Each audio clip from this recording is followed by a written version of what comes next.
Mercedes Benz steering box seals explained.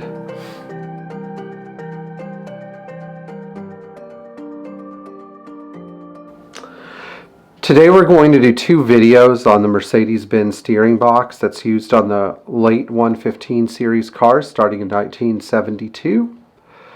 We're also going to do the 116, 107, 123, and 126 boxes and take a good look at these steering seals and where they are and how they can leak. And so this should help you figure out a way to reseal your own steering box so that you don't have a leaky box. And so one of the reasons that I wanted to do this is because I see a lot of people just replacing their steering boxes over a couple of leaks, and that's not always necessary.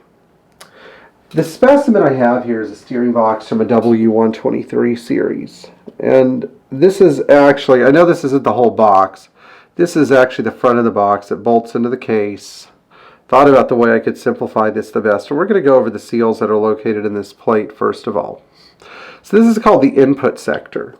And as you rotate this thing, which comes from the column, the spiral ball race goes in and out. And if you see a leak in this thing, there are usually two places the leak is coming from. First of all, where this sticks into the steering box body itself, there's a large O-ring that goes around the perimeter of it. And you don't have to take this whole thing out to change the O-ring. You can actually just turn this about 3 revolutions so it sticks up above the body of the box and pop the O-ring off and pop the new one on. And that is an acceptable way to change it. However, if you want to go a little deeper, there's a Teflon seal here. Now, a lot of the time I've noticed that it doesn't seem to make that much of a difference as to whether or not I replace the Teflon seal. They just don't really wear out. But there is one seal that can make a huge difference that some people just totally forget about. And that's the distribution passage seal to the bearings that are in this thing that's located right here in the wall of this assembly, the steering sector mounting plate. So this is an O-ring. It's a little tiny O-ring. It comes in every steering box seal kit, which are currently supplied by Febby. They're a decent kit, or you could buy all the individual parts from Mercedes. But this little O-ring can get compressed and it can leak. And how do you know where the O-ring is? Well, because where they put the O-ring, you can see a little ball. This ball is the end of a drilled fluid passage that goes straight into this bearing plate. Now, let's talk about the seals in here in the end capsule. There's a radial ring seal here that's held in place by a snap ring, but also this thing is actually a giant nut. Not just this, but this internal part is a giant nut. And it has an O-ring on it, and that O-ring rarely fails to leak. So I caution you about going in there and changing it unless you absolutely know what you're doing. And I'm going to help you understand what to do about that O-ring in the next video of this two-part series. But before we get too far, let's look at the base plate.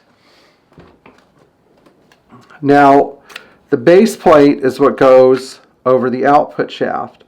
And what you have in the base plate is another lower bearing that has a little tiny oil supply seal. You have a radial seal ring here that's held in place with a snap ring. You have an internal seal ring right in this groove here. And then, of course, you have your main external seal ring. So you have 4 seals. All of these seals are very high pressure seals. But the one that tends to leak the most is this external one, followed by the internal one right here, which can leak down the shaft. But of course, the seal ring here takes care of any residual leakage from this upper O-ring. So one thing that you have to be particularly careful about when you're doing this is when you're punching out this seal, don't break the ball bearing inside. And of course, don't forget about this little O-ring. Now there's one more O-ring that's not pictured here, and that's the O-ring on the power piston cover. This is a circular snap ring that's about 1.5 inches in diameter that's held into the inner wall of the box. And when you get it out, you have to use a pair of squeezy pliers that have, instead of a parallel jaw, a perpendicular jaw to squeeze it and yank it out, and then there's an O-ring that goes on it. And of course, those are the majority O-rings on the steering box that leak.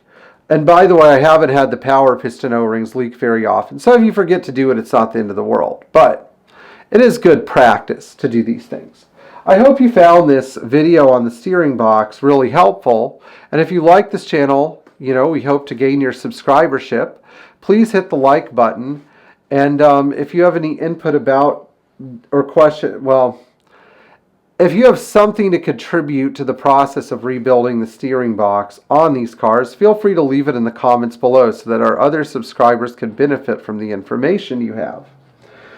One of the reasons I wanted to do this video is so that people who have older Mercedes, particularly the cars we see the most of, which are 107, 123, and 126 cars, can benefit from knowing how the steering box is actually resealed, because it took me a few years to figure this out. And once I figured it out, it wasn't that big of a deal.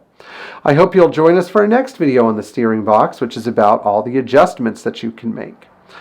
We'll see you in the next video.